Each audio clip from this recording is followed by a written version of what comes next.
37थि बड'लेण्ड मुंख्लं सान फालिनायजों लोब्बा लाखिनानै खुंनाय बे गेवलां मेलखौ दैदेनलांनाय जों बयनिबो सिबिजाथाव जोंनि बे गेवलां मेलनि मानव गेदेर आफादगिरि दुलाराय बर' फरायसा आफादनि आफादगिरि मुस्रि दिपेन बर' जोंनि गेजेराव नुजाथिफैनो हानाय जों बयनिबो सिबिजाथाव जोंहा दिल्लीनिफ्राय दंफैयो जोंनि महर्षि बाल्मीकि संस्कृत मुलुगसोलोंसालिनि मानव गेदेर भाइस चेन्सेलर जोंनि अरायबो नखरनि बायदि जोंखौ दैदेनबोनाय जोंनि हारिनि बायदिसिना बिथिंनि खामानियाव अरायबो जोंजों थाफाबोनाय मानव गेदेर मुस्रि प्रफेसर रमेश चन्द्र भारद्वाज जोंनि गेजेराव नुजाथिनो हानाय दुलाराय बर' थुनलाइ आफादनि जोंनि मानव गेदेर गाहाय नेहाथारि मुस्रि नीलकान्त गयारी जोंनि गेजेराव नुजाथिनो हानाय जों बयनिबो सिबिजाथाव जोंनि मानव गेदेर बड'लेण्डनि डिपुटि चिफ आरो जोंनि उदालगुरि समस्तिनि एमएलए मुस्रि गबिन्द चन्द्र बसुमतारी आरो बे जायगानिनो जों बयनिबो सिबिजाथाव जोंनि एमएलए मुस्रि जिरन बसुमतारी जोंनि बड'लेण्डनि बुंथिगिरि स्पिकार मुस्रि कातिराम बर' जोंनि गेजेरावनो नुजानो हानाय जों बयनिबो सिबिजाथाव जोंनि बड'लेण्डनि EM मुस्रि रन्जित बसुमतारी जोंनि मानव गेदेर मुस्रि उकिल ब्रह्म आरो जोंनि गेजेराव नुजाथिनो हानाय जों बयनिबो सिबिजाथाव जोंनि आगुनि दुलाराय बर' फरायसा आफादनि आफादगिरि आरो दानि बड'लेण्डनि CSBनि मासिगिरि डक्टर दीपक कुमार बसुमतारी जोंनि गेजेराव दङ जों बयनिबो सिबिजाथाव जोंनि आगुनि क'क्राझार गभर्नमेन्ट कलेजनि प्रिन्सिपाल प्रफेसर बिनय कुमार ब्रह्म आरो दा जोंनि गेजेराव दङ जोंनि बड'लेण्ड मुलुगसोलोंसालिनि रेजिस्ट्रार डक्टर सुबुं बसुमतारी आरो गोबांथार जोंहा बेवहाय जोंनि मानव गेदेर फोरोंगिरिफोर दं जोंनि जमदुवारनिबो मानव गेदेर प्रिन्सिपाल दङ ट्राइबेल संघनि आफादगिरि आरो गुबुन गुबुन आफादगिरि आरो गुबुन गुबुन बिबानगिरि मानव गेदेर नोंथांमोन गासै जिल्लानिफ्राय बेवहाय बाहागो लाफैनाय जोंनि मानव गेदेर दुलाराय बर' फरायसा आफादनि जिल्लानि दैदेनगिरि आरो थान्दै नोंथांमोन आरो जोंनि बेवहाय बाहागो लाफैनाय आइ आफा रायजो राजा मानव गेदेर नोंथांमोन दिनैनि बे समा जों बयनिबो थाखाय जोबोद ओंथि गोनां सम आरो बे ओंथि गोनां बे गोथार साननि बे गोथार बुब्लियाव आङो जोंनि बड'लेण्ड सोमावसारनायनि जोंनि गासै मानव गेदेर मुंख्लं बिथांमोननिसिम आंनि गोसो गोरबोनि सिबिनायखौ आङो बावहरबाय दिनैनि बे समा जोंखौ जोंनि जि थांखांनाय जारिमिन बे जारिमिनखौ फिन एसेब्लाबो बयखौबो गोसोखांहोयो जे दिनैनिफ्राय 37 सिगां बोसोरनि समा माबायदिमोन 37 बोसोर माब्ला जोंनि गेजेरनिफ्राय बेबायदि बारग'लांखो समा साननानै नायोब्ला जों बयबो एसे गोमोथाव मोनो मानोना बेफोर जाथायखौ बेफोर समखौ जोङो बावैसो सिगांनिल' जाथायफोर बायदि मोनो दिनै जों जि थासारियाव सफैदों जि अबस्थायाव दंफैयो दहायनिफ्रायनो जोंनि मानव गेदेर बिबुंथिगिरि बिथांमोना बुंदों जे जों दिनै जि मोनसे अबस्थायाव सफैनो हादों बे सफैनो हानायनि गुदियावनो जोंनि जोहोलाव मुंख्लंफोरनि गावसोरखौ बावसोमनाय आरो जों बयनिबो सिबिजाथाव जायखौ जोङो जोंनि बिफा होननानै बिमुं दोनदों बड'फा उपेन्द्रनाथ ब्रह्म 1947 मायथाइया ओरैबायदि मोनसे सममोन जि समाव जों मालाबाबो कल्पना खालामनो हाया जे बर' हारिया दिनैनि बे थाखोआव जों सौफैगोन होननानै। नाथाय बड'फानि बे समनि जि मोनसे गोख्रों थांखि आरो बिथांनि जि मोनसे रोंगौथि गोनां सानस्रि आरो मोनसे आत्मबिश्वास गावनि सायावनो गोख्रों फोथायथि लाखिनानै हारिखौ दैदेननानै जि सोमावसारनाय बे सोमावसारनायनि जों दिनै बे बुब्लियाव सौफैदों। उदांस्रिनि उननिफ्रायनो बर'फ्रा बायदि बिथिङाव भारत सरकार आरो आसाम सरकारनिफ्राय जोंनि हारिनि थामोनथा रैखाथिनि थाखाय बायदिसिना दाबि दैखांनानै सोमावसारबोदों। आरो उदांस्रिनि उननिफ्रायल' नङा, उदांस्रिनि सिगाङावबो गुरुदेव कालीचरण ब्रह्म, रुपनाथ ब्रह्म बिथांमोननि समनिफ्राय भारत उदांस्रि जानायनि सिगांनिफ्रायनो खालि बर'फोरनि थामोनथा रैखाथिल' नङा, दुलाराय ट्राइबेल माहारि इभेन आसामनि थाखाय जेब्लायबो आवाज होबोदों आरो सोमावसारबोदों। आरो फैयै फैयै बे सोमावसारनाया मोनसे उनाव मोनसे जों आगानसे उनाव आगानसे जोंनि हारिखौ जांख्लायाव गाखोहोबोबाय थादों। आरो जोबथारनायाव बड'फानि दैदेननायाव जि सुबुं सोमावसारनाय बे सोमावसारनायनि गेजेरजों थै-थां जेरैखि जायाबाबो थांखिखौ आवगायाव दोननानै बेखौ होसोनानै जों गिबियावनो बारसोमनानै खामानि मावनांगोन। आरो बे मोन्थोरखौ लानानै सोमावसारनायनि गेजेरजों जों दिनै बर'फ्रा खम समनि गेजेराव दिनै जोङो बे अबस्थायाव बे थासारियाव सौफैदों। आरो बे सोमावसारनायनि गिबि मुंख्लं जानानै सुजित नार्जारिया जों बयखौबो समायखिरा लाहोदों जे जेरैखि जायाब्लाबो जिरन गैयै जोङो जोंनि थांखिया मोगथाङाव जाफुङागौमानि नांस्थाबनांगोन आरो सोमावसारनांगोन। बे समाव जोंबो उन्दैमोन, जों जुदिअ सोमावसारनायाव रेलियाव थाङो, फिसा फिसौ मिथिङाव बाहागो लायो। सुजित नार्जारिया 1987 मायथाइनि बे समाव थाखो 8आव फरायफुनाय फरायसा। अब्ला आङो थाखो 10आव फरायबाय थानायमोन। आं बिनिफ्राय 2 बोसोर सिनियर थाखोआव। आरो माबायदि सममोन गासिबो बाथ्राफोरखौ गोसोआव दङ। जोङो बे समाव दैदेनगिरिफोरनि बाथ्राफोरखौ लानानै जोङो बबावबा मास रेलि खालामनाय, बबेबा धर्ना होनाय, बबेबा सोमावसारनाय। जोंनि बर'फोरनि थासारि दिनैनि जोलैया बेखौ हयथ' फोथायनाय नङा, जोंनि गेजेराव रावानो एखे नङामोन, बुजिलायामोन। आरो खालि फरायनाय फरायसाफ्राल' बुजिलायोमोन। क'क्राझारनि दैदेनगिरिया दरं, कामरुप, नलबारियाव जुदि बिबुंथि लाखियोबा बेवहाय बुजिजोबनांगौआ गोब्राबमोन। आरो दरं, कामरुपनि दैदेनगिरिफ्रा क'क्राझारथिं बिबुंथि लाखिफैयोबा बेखौ बुजिनांगौबो गोब्राबमोन। बायदिसिना मिटिं कनफारेन्स लोगो मोनै रायलाय जोङो फरायसालियाव थाङै बैसो जानाय सुबुंफ्रा जोंनि रावफोरखौ जोङो बयबो बुजिलायनो हादों आरोखि गोरलैयैनो। कनफारेन्सफ्राव बेसेबां जाथाय जादोंमोन नङा होमबा? सानजाथिंनि मानसिफ्रा ओंख्रि बिदैखौ रोसिसो होनो, रोसि।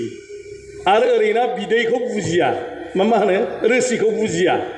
आरो हरैहाय मिथिं जाबा बिदै बिबाथाय मोननो नागिरा, दाउदैयानो गैयासो होनलाबायनो नागिरो। बे भाषायानो माने एकदमबारे गोरोबलायनो नागिरै, बुजिलायनो नागिरै। बै गोदोहाय जोंनि दैदेनगिरिफ्रा माखासे बेबायदिनो बाथ्रा जाथाय खोन्थाबाय थायो। रमान हांखोनि जेला आन्दलन जादोंमोन, अब्ला दानि उदालगुरि जिल्ला, गोदोनि दरं जिल्ला, बेवहाय दैदेनगिरिफोरखौ बुंदोंनो जोंहा हांसोखौ हांखो होनना बुङो। दा रमान हांखोखौ हांसोसो सानबाय थादों हजों हिनजावफ्रा। गागायनि हांखोखौनो फिसिख'नो हायाखै, मौ आरो रमान हांखो नागिरबाय थादों। माने गावनि हांसोखौनो फिसिनो हाख'वाखै आरो बबाव रमान हांसो नागिरबाय थादों होननानै आरो हजोंना बेबायदि अबस्था। आंखौ जोंहा न'नि मादैया बुंदों, जेला पुलिसजों होसो जाबाय थायो 88-89आव जे माथो बेवहायनो एथ' मोजां जाखाथारबाय मानो आरो गोदान रायजो नागिरबावखो बेयावनो थाजाबाय थायामोन होनबा होननानै आरो थारमाने गोदान रायजोखौ अबेबा जोंना हा हगारना होगोन आरो बेखौ हा सिफायनानै जों रायजो बानायना लानांगौ बिदि होननानै सानदोंमोन आरो मा जोंना मानसिफ्रा बेसेबां जारला बड'फानि बे दैदेननाय समाव जोंनि आन्दलनफ्रा बारा मिसिउर जायाखैमोन बे समाव उदय आसल बिदोंमोन जों बयबो मोनथिगौ नाथाय उदय आसला रायजो जागोन ना इउनियन टेरिटरि जागोन ना अट'नमास रिजन जागोन मा जागोन बिनि जेबो थि खालामनो हायाखैमोन 1989 मायथाइयाव बड'फाखौ आफादगिरिनि बिबान होनानै बे हारिखौ दैदेननांगौ आरो जोंनि राजखान्थियारि दाबि बे बड'लेण्ड बिनाय बे समाव नखर हादोर बिनाय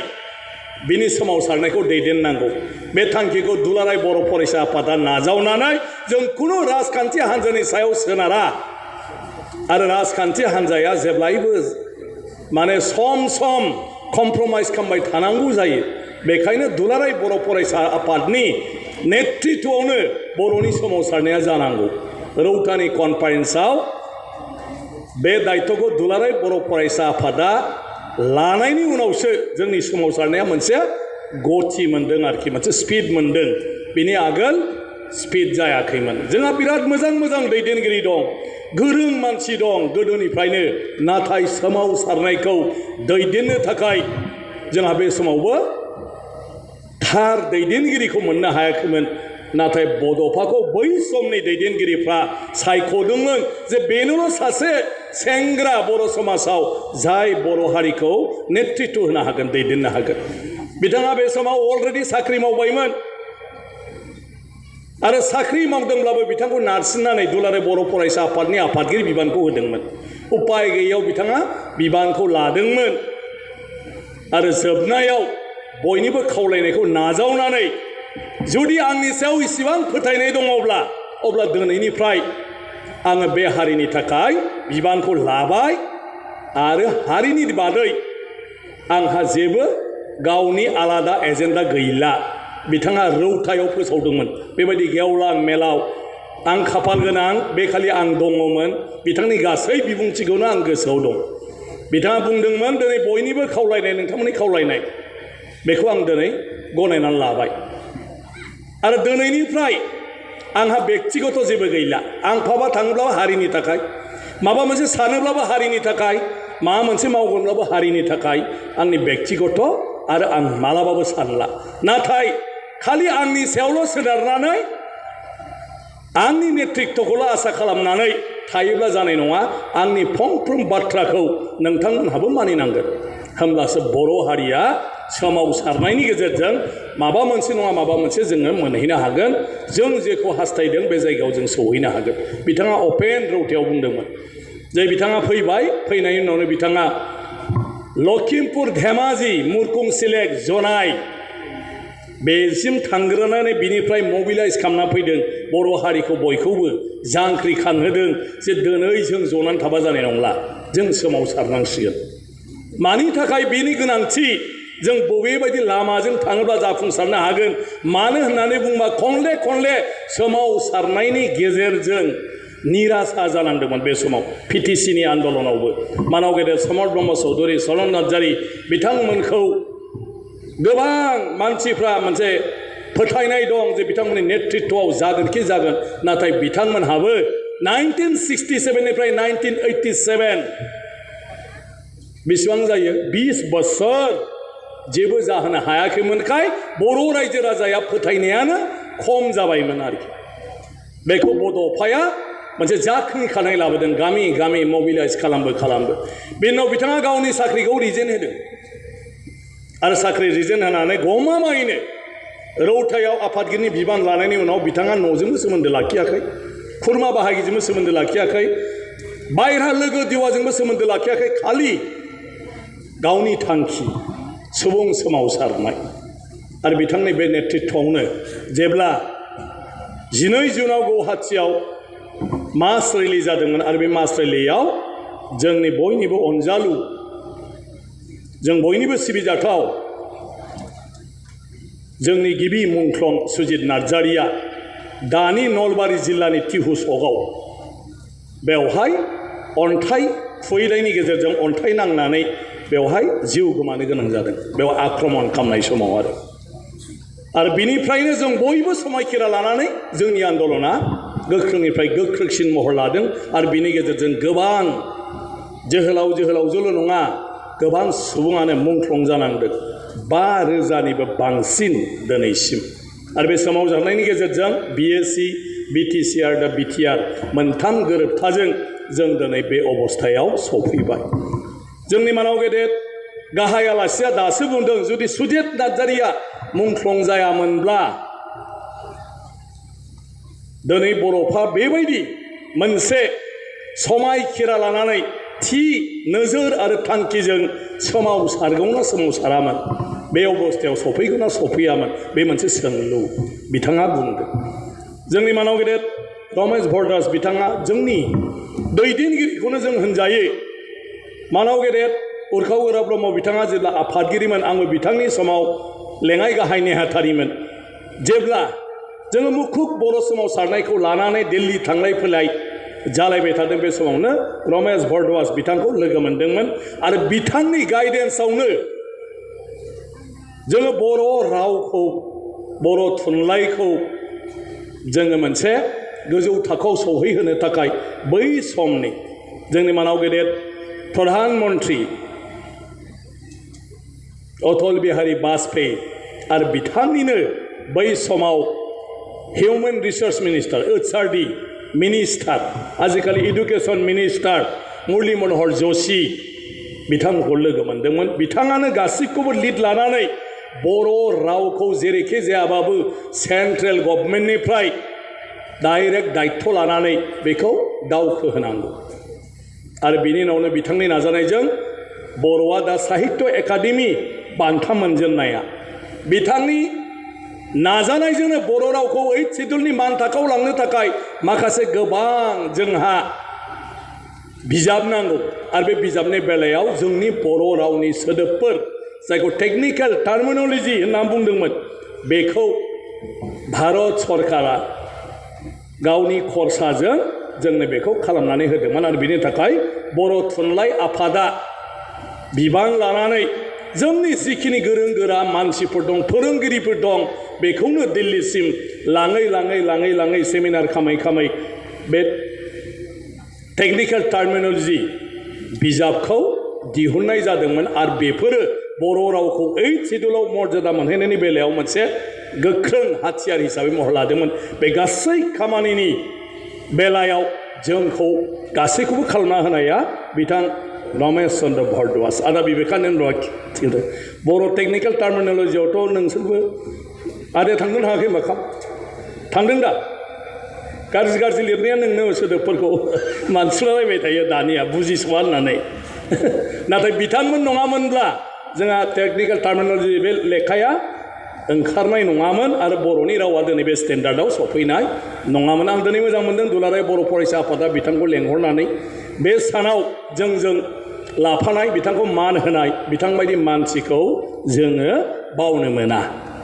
बिथांबायदिखौ आरो खारन जों बायदि मानसिनिख्रुइ बिथांनि अबदाना बिराद बिथां नङामोनब्ला जोंहा भाषा साहित्य राव आरो थुनलाइनि बिथिङाव हयथ' आंथ' सानो आरो जों दिनै बे स्टेजाव सफैनाय नङामोन थ' जियानो जायाथों जों दिनै फैबाय नाथाय गोबां हान्थिलांनांगौ दंबावो बेथ' सोमावसारदों सुक्ति जादों एसे एनै बोलो होदों सुक्ति मथे इमप्लिमेन्ट जादों किसु जोंनि गेजेराव जादों नाथाय माखासे जानो दंबावो दुलाराय बर' फरायसा आफादनि आफादगिरि मानगेरे दिपेन बर' बिथाङा दहायसो बुंबावदों जे दासिमबो बर' गोरोबथाया मावफुंजाजोबाखै आरो बेखौ थाबैनो मावफुङाब्ला गमामायैनो जोंनि जिथु मिजिं सिमां मुंख्लंफोरनि जिथु थैनि बेसेन बियो जाफुंसारनाय नङा जों लुबैनाया जाफुंसारनाय नङा ओंखायनो दिनै 6 दान ना मा मोनसे माबा लादों बिराद मोजां बिदि मोनसे टाइम फ्रेम लायोबासो जों बोलो होयो खामानि मावनायाव नाथाय माखासे मानसियाथ' दिनै दाय होगोन दुलाराय बर' फरायसाखौ मानो डेडलाइन होनांगौ खिन्थु डेडलाइन होआबाथ' खामानियानो जानाय नङा डेडलाइननि गेजेरजों मावनांगोन आं सानो बियो सोरबा सरकारनिल' डेडलाइन नङा बे डेडलाइनटा दुलाराय बर' फरायसा आरो साफ्रोम बर' सुबुंनिनो मोनसे मावनो गोनां बिबान जे बे 6 मासाव बाकिखौ दोनथ'नानै माब्रैहाय जोङो जोंनि बे हाबाफारिखौ मावफुंना लानो हायो मानो एकर्ड इमप्लिमेन्टेसनाव खालि सरकारल' नङा जोंनि गेजेरावबो रायलाय मा जेथो फैबाय थादों बे जेथोफोरखौ जोङो फोसाबलायनायनि बेबस्थाखौ लानांगौ होमब्लासो जोंनि सुक्तिया रुपायन जागोन एकर्डा इमप्लिमेन्टेसन जागोन 2003 मायथाइ BLT आसाम गभर्नमेन्ट आरो सेन्ट्रेल गभर्नमेन्टनि एकर्डनि गुदिनिफ्राय आं दंफायो एकर्ड इमप्लिमेन्टेसनावबो आङो दंमोन गाव जोबजासिम आंहाथ' दाबो जोबाखिसै बिटिआर एकर्डनि उनावबो दाबो एफा एनै मालाबा जरित जानो गोनां जायो आरो दाबो बेफ्राव खारन साखि जानानै दंबोबाय थायो नालाय दा ओंखायनो आंहा माखासे एक्सपिरियेन्स दं जे जों नांस्लाबबाय थायाब्ला माब्लाबाबो जोंनि एकर्डा गासिबो आखरे आखर इमप्लिमेन्ट जाया जोंनिफ्राय जोङो लाबाय थांगोन खारन जोंनिसो नङा होमबा जाय दै गांदों बेसोना बुजिगोन दै होग्राया मा बुजिनांगौ माला सहैनांगौ माला सहैनाङा दा ओंखायनो सरकारालाय मा बुजिनो नाथाय जोंनि नालाय जेंनाया जों बुजिनांगोन जोंसो गुरुत्व लानांगोन जोंसो बेखौ हागौमानि सावरायबाय थानांगोन आरो सरकारनि खाथियाव थांनानै जोङो बुंहैबाय थानांगोन आरो माखौ जथुमलायनानै मावनांगौ बेखौ जों थाब जथुमलायनानै मावबाय थानांगोन होमबासो जोंनि एकर्डा इमप्लिमेन्ट जानांगोन आरो एकर्डा इमप्लिमेन्ट जाजोबोबासो जों हास्थायनाय लुबैनाय बायदि जोंनि बे बर'फोरनि थासारिया जागोन दा ओंखायनो आं सानो दिनै जि थांखि लादों बे थांखिया थारैनो आं सानो सरकार आरो जोंनि आफाद मोननैनि गेजेराव सावरायनायखौ खुब मोनसे स्पिड आप खालामगोन आरो बे स्पिड आप खालामनाया जोंनि बर' गोरोबथाखौ मोजाङैनो माने जाफुंसार होगोन बा मोजाङै मोजां जोङो मावफुंनो हागोन गतिके आं गोबां आरो बिबुंथि लाखिनो सानाखै बे बिथिङाव आंनि तरफनिफ्राय दुलाराय बर' फरायसा आफादा जुदि माबाफोर आंहाबो रल दं होननानै सानोब्ला आंखौ बुङोब्ला आंनि मासियाव थानानै जि हायो बेखौ आङो मदद खालामगोन बे बाथ्राखौ आं दिनै बिथांमोननो होदों आंनि सियाराव थानानै आंनाबो सियारा ओरैबो थांजाया स्पिकारा ओंखारलाबायनो मोना मन्थ्रिफोरनावबो थांनो मोना चिफ मिनिस्टारावबो थांनो मोना जानला मोनलायावबो बेयावथ' ओरै फैबावदोंसो आं बै सियाराव एखे जफानो मोना नियमा दा बर'फ्रा बुजियाबाथ' मा खालामनो आंनि दाय नङा बियो आंनि दाय नङा इमान प्रट'कलाव थानांगौ ओंखायनो आंखौ स्पिकार होबानो होन्दोंमोन बे आंनि बुस्थु नङा बियो ना आं आखलावनो थिग ना खुगायावनो थिग ना मायाव थिग एथ' गिदिर बिबानखौ रुजुनबायनो आं समायखाया होननानै आङो बारे बुंदोंमोन आरो होमब्लाबो होबाय मा खालामबावनो दा लामा सामा जेराव मोनो गोसो जाबानो लोंलांजाया जेबो धाबाफ्रावबो जेबो खालामलांजाया एमन जाल्ला जाबाय माने भाबा सोरनावबा थांबाबो पुलिस फालो सोर जाहोनोसै जेन'बा सोर लोंहोनो डिस्टार्बल' होनाय जायो आरो बयखौबो दा ओंखायनो जेरावबो थांलानो हाया जेरावबो खामलानो हाया फरायसा आफादनि प्रग्रामखाय आं दिनै बेयाव फैनो हादों राजखान्थि आफादनि प्रग्रामबा आं बेवहाय थांनो हाया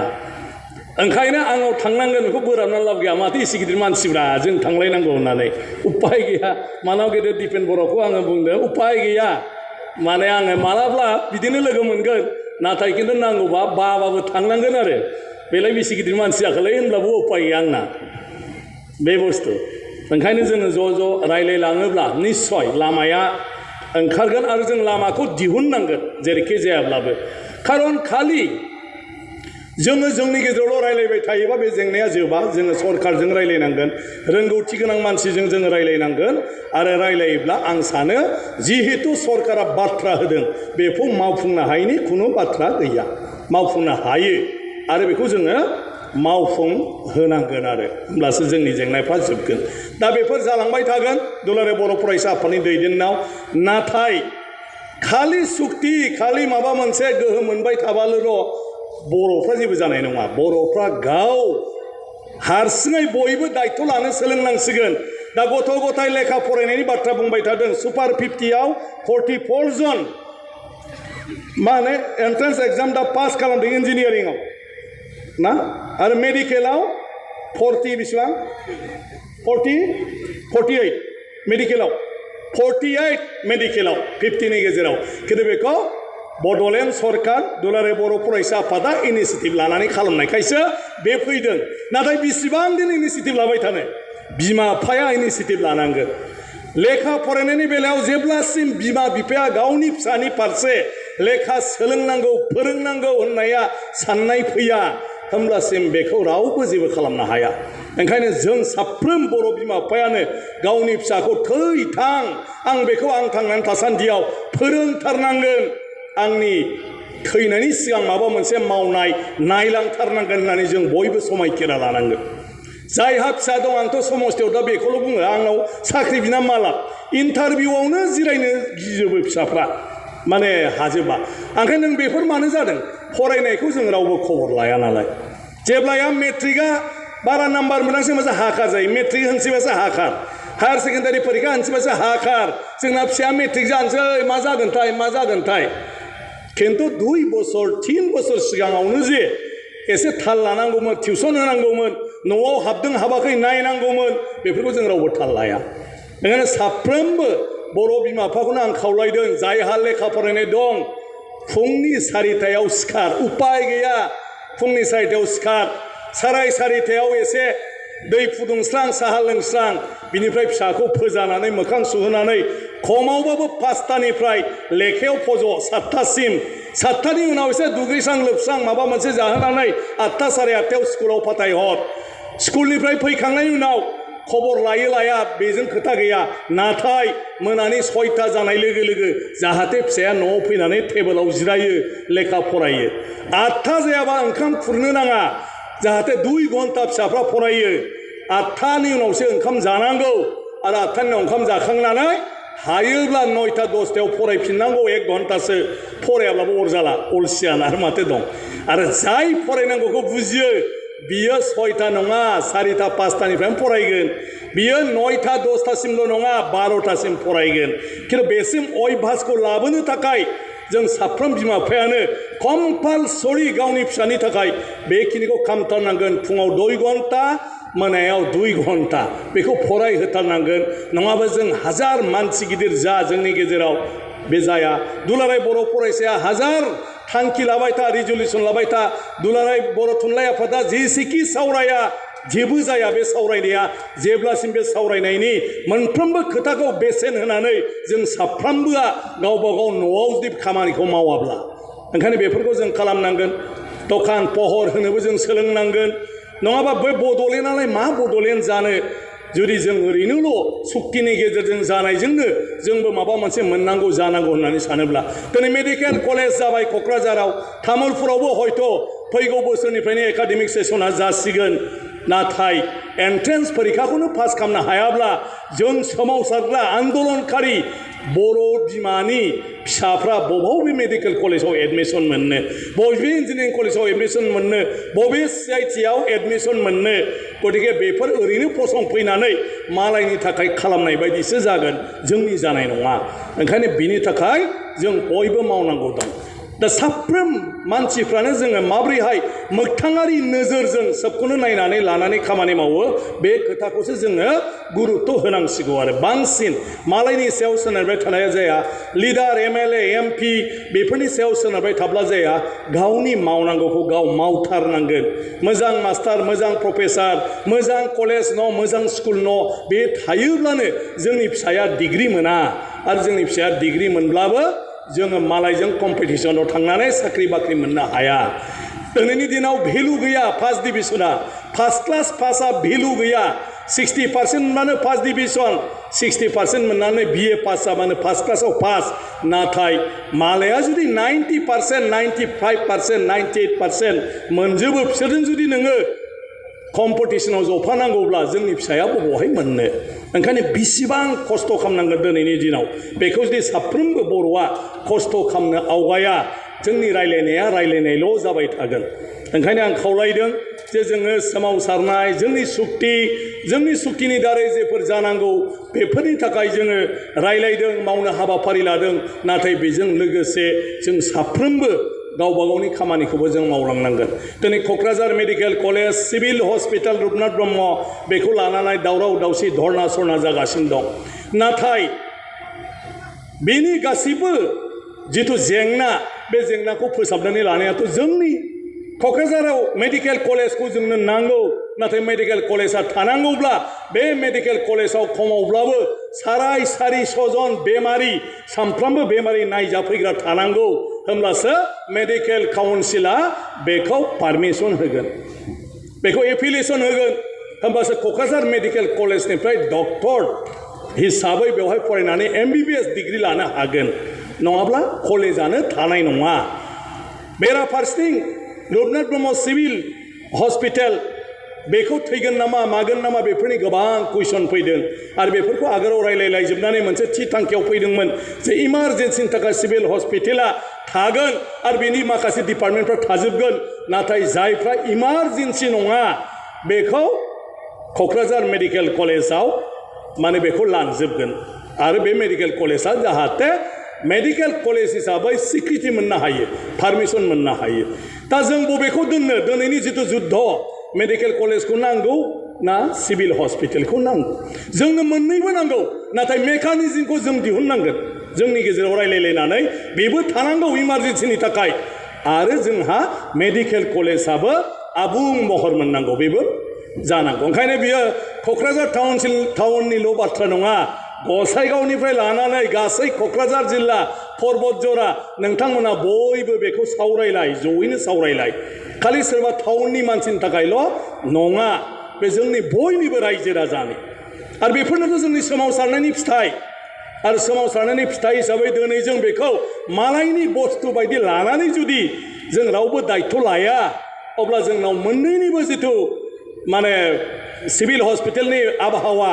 आरो कलेजनि आबहावा मोननैबो आबहावाया गाज्रि जागोन रावबो डक्टरबो फैनाय नङा प्रफेसारबो फैनाय नङा छात्र छात्रीफोरबो फैनाय नङा आरो बिनि उनाव बेमारिफोरखौ नायग्रा मानसिबो थानाय नङा लास्टआव जोङो